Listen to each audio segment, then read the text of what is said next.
the story by Jeff Gerth this week Yes. Yes. in the Columbia Journalism Oh, Review. yeah.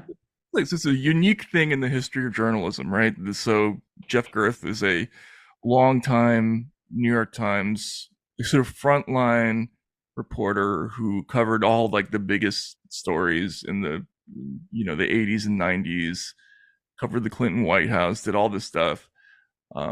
As credentialed as a reporter gets, drops a 20,000 word story in the Columbia Journalism Review, fights for it for years, works on it for years.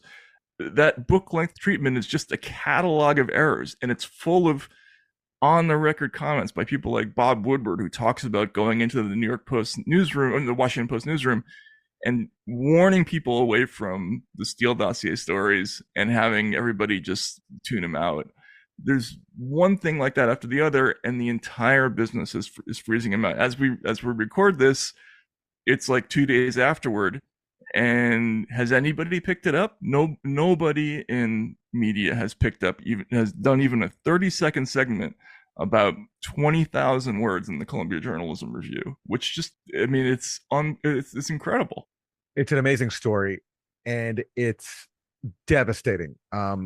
You can tell that a lot of work went into the story because Jeff Gerth goes into so many of the different iterations of Russiagate and shows how the media parroted unsupported claims. And then whenever evidence came out that undermined the innuendo that they supported about a Trump-Russia conspiracy and that Mueller was closing in on it, they just ignored it. They did not print the facts that undermined all the conspiracy theories that they were promoting. And you see a refusal to reckon with what they did. So Jeff Gerth contacted dozens of journalists and editors, and he says that he heard back from about half of them.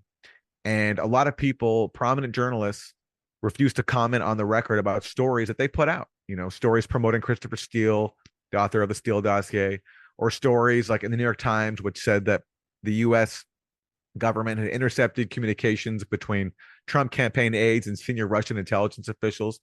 All these explosive and really consequential stories, now the same people who wrote them refuse to own up to them. And it's an amazing episode. And you can't get more mainstream than the Columbia Journalism Review. So it's not as if you can just dismiss this as like fringe journalists, people who are on Substack or whatever else, people on the left.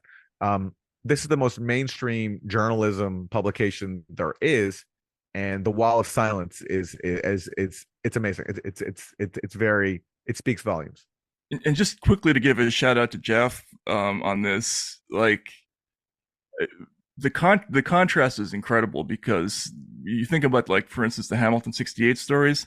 This is what they're taking advantage of is a new phenomenon in journalism where you're just lazy, right? Like, you see these stories like Kevin Drum does a thing in Mother Jones.